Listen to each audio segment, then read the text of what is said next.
At the top, French Electro Kings Daft Punk with Da Funk. And just then, big 2000s trance dance energy, Darude, Sandstorm.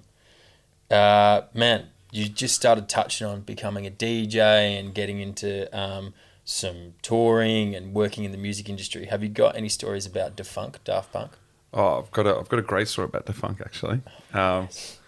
It's pretty special track, and so back in the or when it was released, back when I think it was in '96 or something.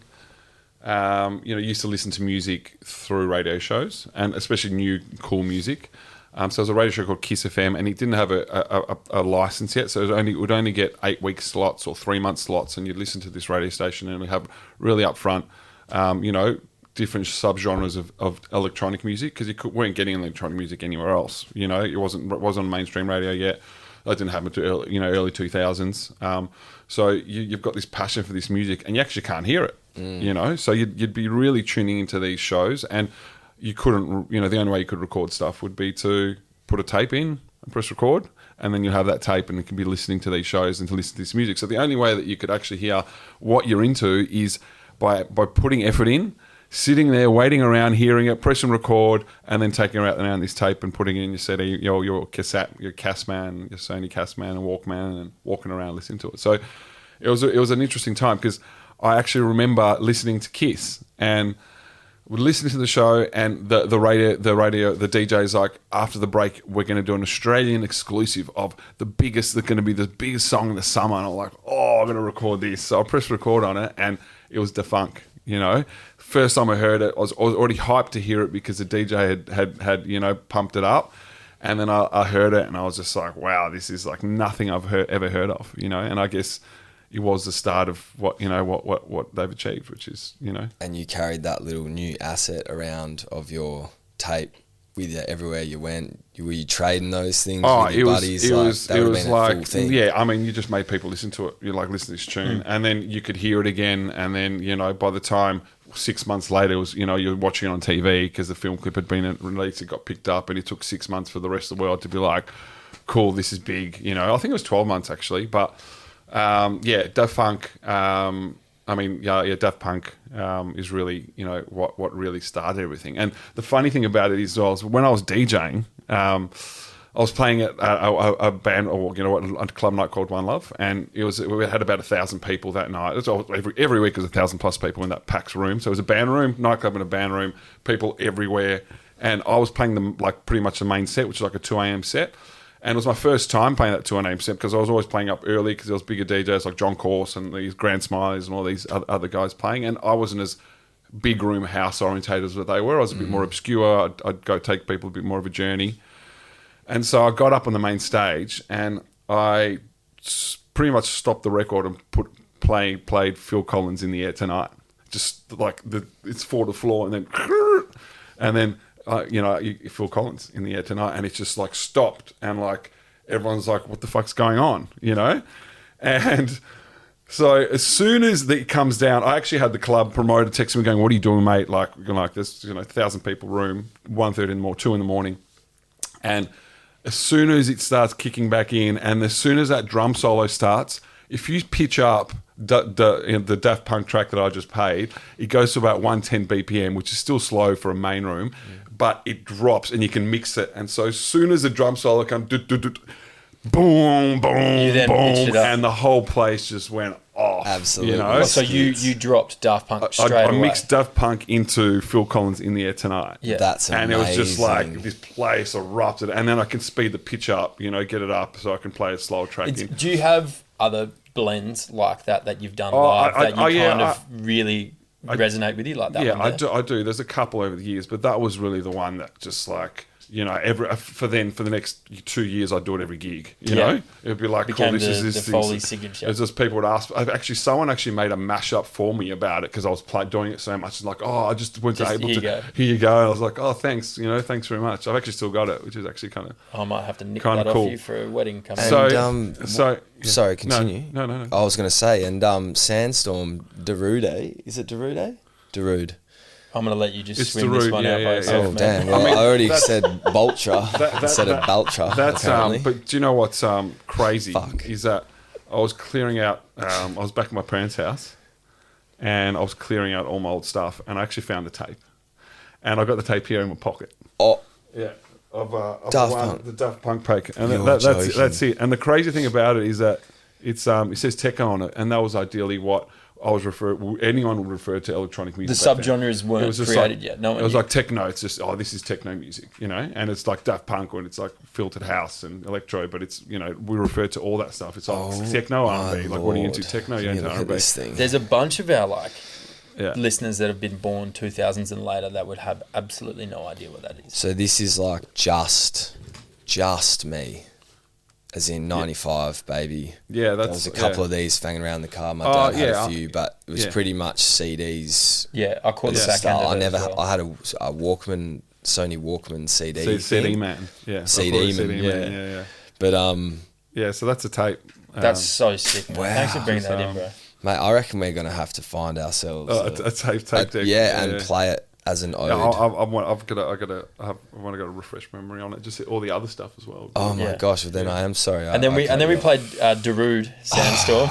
Are you sure it's that? I'm. Yeah, it's Darude. It's Darude, man. So Darude Sandstorm, take us there, man. That's when you sort of got into touring.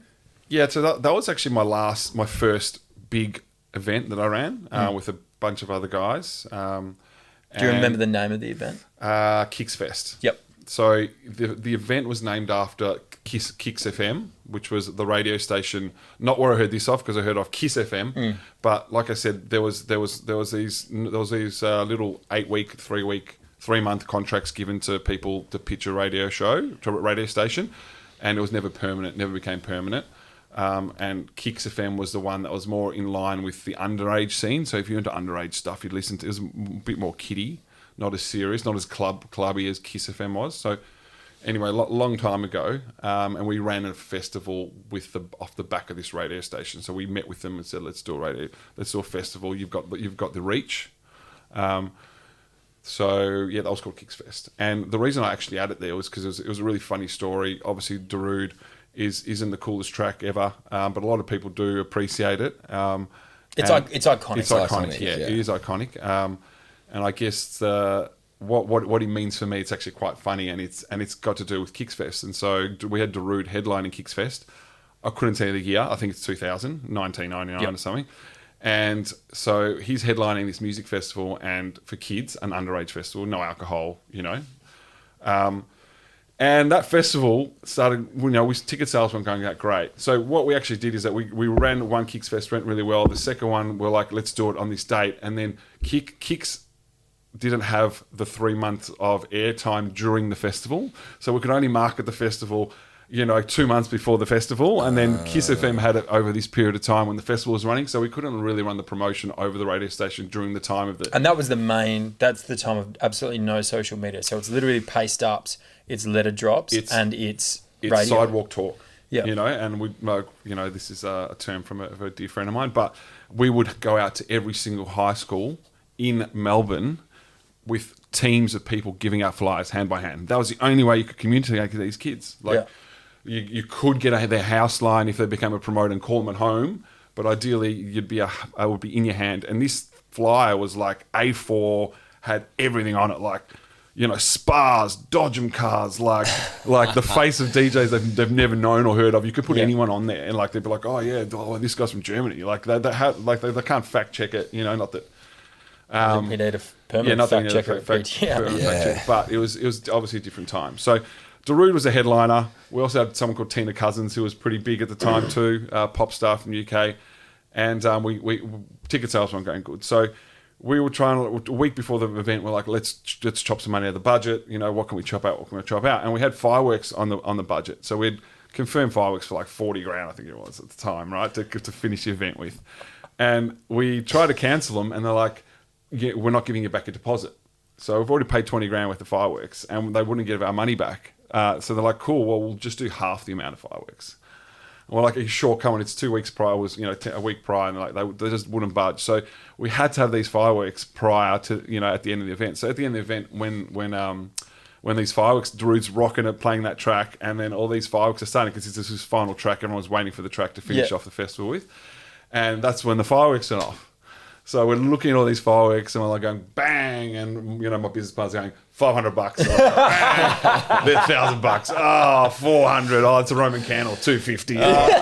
We're just like had this moment with over Darude and the music biz. I'd say it was a pretty funny time. And you didn't come out on top of that festival? No, we lost a lot of money. Yeah, like lost money. Yeah, for like actually like taking on debt, like that kind of debt when you're 18 is kind of what was the next step? It wasn't scary. I look back at it now and go, wow, that's a lot of money to have lost at that age. Yeah. What was the next step after that? So you're watching the Roman candle 250. Yeah, the big so we basically kept on $1,000. running these. We ran like smaller scale events because that's what we would do. We'd run 2,000 people events. So you'd 10,000. have like a regular night. Yeah, had a event. regular school holiday thing, and so just basically worked for free for like a year and a half to pay off that debt. Yeah, and then I just couldn't do it anymore. It was just like I can't be pushing flyers to kids or just dealing with kids. So I kind of got really headstrong in wanting to become a DJ.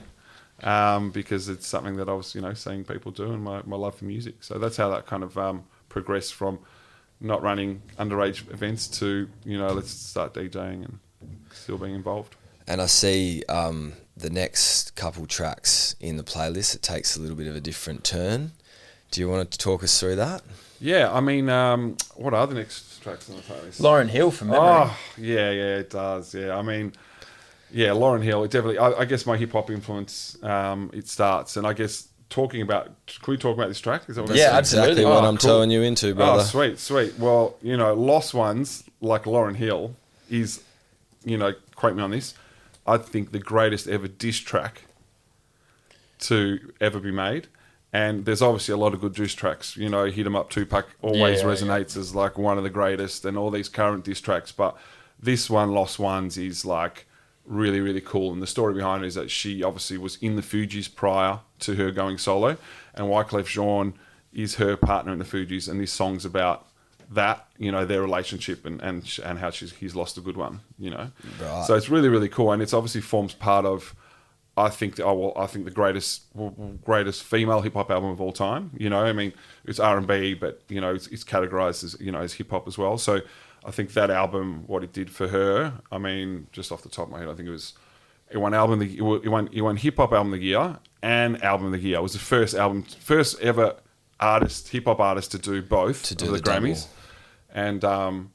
and it just connected with me in so many ways. And this is just like a B-side track on it, and it's the first track on the album, and it just it gets you going. And the most beautiful thing about it was that this morning, I was playing it, and my son came into the room and put it on the lyrics and started rapping to it, because I'm always singing to it. So we're singing to it together this morning. No way. Which was really, really cool. Yeah. That's beautiful. Yeah. Well, I feel like there's no better time. Here's Lauryn Hill.